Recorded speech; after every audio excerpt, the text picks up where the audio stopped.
amesema anayetumia mwili wako na damu yako unakaa ndani yake. Haya, anakaa ndani yako.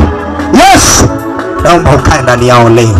Kaa kwa ndoa zao zipone, kaa kwa vitu vyao vipone. Yes, ninaomba nguvu zako ziwe juu ya damu hii, ziwe juu ya mwili. Kanisa ya New Life Prayer Center and Church Nandi inakukaribisha kwenye ibada maalum, ibada ya meza ya Bwana itakayofanyika siku ya Jumapili tarehe 10 mwezi wa 5 mwaka huu.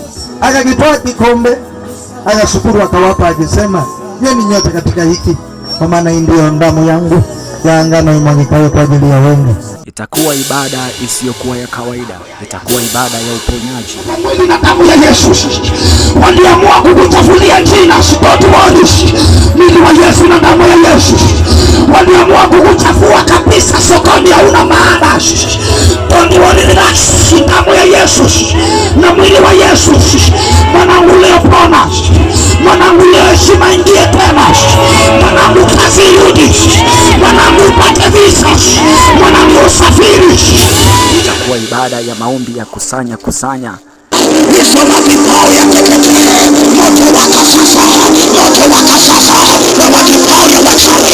Somebody sema fire, sema fire, fire, moto iwake sasa, moto iwake sasa, mambo yakisachomeke, mambo yakisachomeke, fire in the mighty name of Jesus.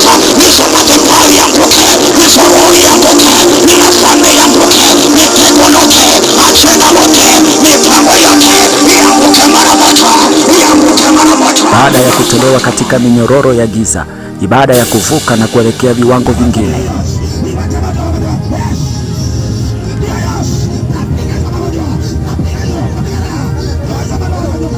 Kanisa liko karibu na shule ya msingi ya Kamobo. Mbele kidogo utaona unakaribishwa New Life Prayer Center and Church Nandi. Hiki ni moto, kama si moto basi njoo ujionee. Nandi New Life Prayer Center ni moto.